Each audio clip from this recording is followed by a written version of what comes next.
Definitely not the place you want to walk alone at night. Sketchy and unsafe. Uncomfortable to walk by yourself. I never do this.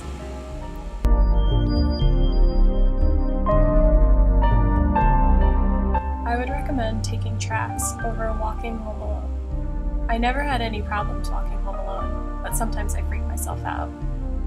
It's not the best idea to walk around at night by yourself, but I've done it countless times. I've never felt unsafe, yet still wouldn't walk alone at night. Lack of community heavily revolves around Greek parties. Frat parties every day. You have to be responsible and manage your time.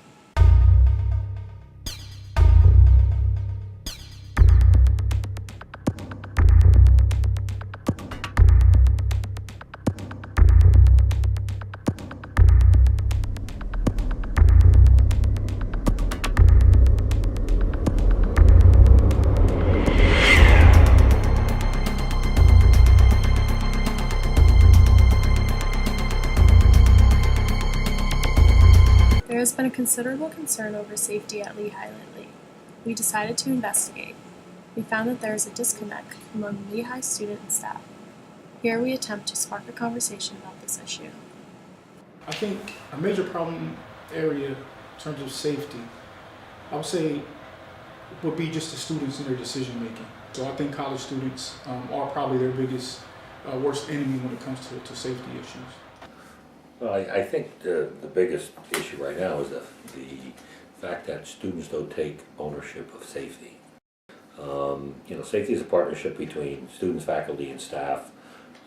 Our officers can drive around at 11 o'clock, 12 o'clock, and at 1 o'clock in the morning, and students will be walking around, texting, instead of looking at their environment, looking at who's walking behind them, who they're walking across from, who's in the area. Instead of looking at the surroundings, they don't even look at it when they're crossing the road.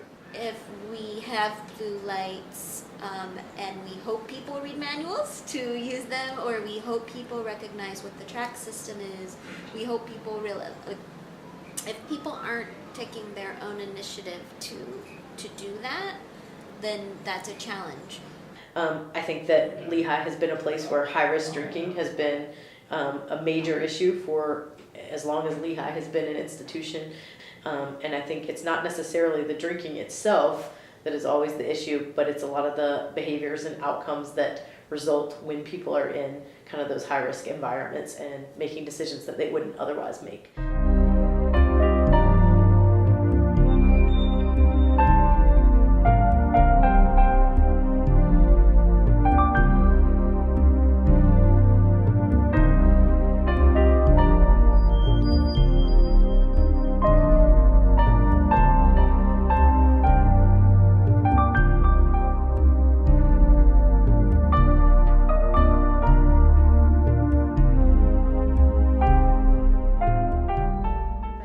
The only effect I saw is that a lot more people were being cited on the street, and I mean, I guess it is in a way for their safety because it's taking care of them, but really when a student is cited, they pretty much are just given the piece of paper and have to walk home alone regardless. It's not like they're too drunk that they have to be sent to the hospital every time, so I don't know how that's directly making them safe. I think sometimes when parties do get broken up and the goal is to not have these huge parties off campus, it leaves students wandering around off campus at night, and they might not always be on the best streets or in the best areas, and that's when problems might occur with people in the Bethlehem community or other students. So I think there's sometimes a miscommunication between the next steps to take. I think that the students have the idea that the LUPD is not out to protect them as much as they are out to bust them, and I think that they've become this overbearing, group on campus that the students don't respect because they think they're just out to bust them rather than protect them. So if we improve the relationship between the LUPD and the students would be more willing to cooperate or work together to create a more safe environment on and off campus. Kind of if there was more of a positive outlook on the LUPD rather than a negative outlook, might help us work together better. And we were talking earlier too about we want to see in the future more of a positive relationship between the police and the students. I know generally there seems to be, especially in the off-campus environment, a more negative view of the police and like not wanting to go to them for help in a dangerous situation for fear of repercussions on them, whether they've been intoxicated or whatnot. And ultimately, you know, the police are there for our protection and for our safety, and I think that more clarity between that and, you know, promoting a positive relationship would be beneficial. That is a concern. We do have joint patrols off campus. You know, there are patrols that we started community policing several years ago, so with a big initiative on covering our off-campus students as well as our on-campus students. So the university supported my initiative to expand the department a little bit to cover that. So we do patrol the 3-block area off campus. But it's taking some safety measures on your own. We can't do it by ourselves. But I haven't seen a change in student behavior. Right? That's what I haven't noticed a change in. I noticed a change in a lot of things that Chief Shook has done, the safety bulletins that go out, the recommendations, the courses all for self-defense and things like that, but I haven't seen a change in student behaviors across the board.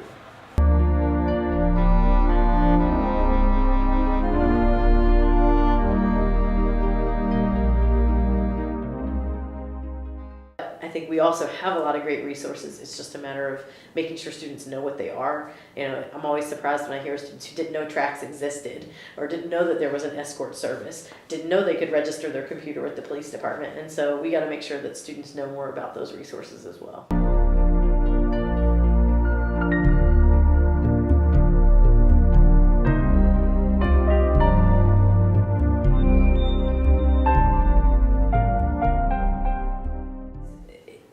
It really has to look like a partnership for us to really improve the health and safety on campus for students and off campus for students.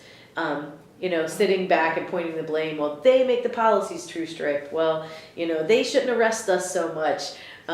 They shouldn't drink so much. You know, I think everybody can play that blame game, but in my opinion, that really doesn't help us solve the problem at all. But we have incredibly bright students and staff and administration who are familiar with a lot of other schools, have seen lots of models that work out there and have a lot of ideas. So it's really going to be a matter of everyone kind of being able to come to the table and think about the issues kind of in a reasonable way, but one that is, you know, forward thinking and not just based in kind of not taking responsibility for the things that we can control.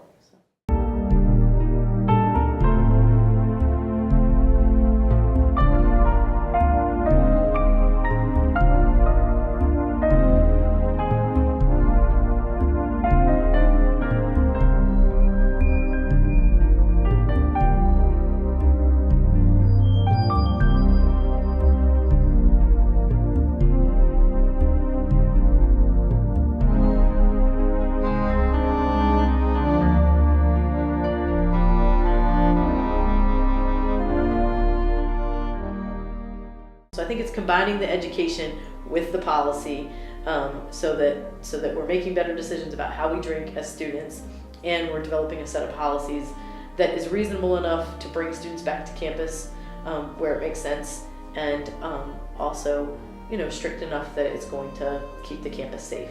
So IFC and Penn are working together currently to get more fraternity men and sorority women tips trained and Red Watch Band trained, so that we have people at every social event who kind of are looking out for members who do get to that point where they're too drunk and are just aware of everyone at the party's safety.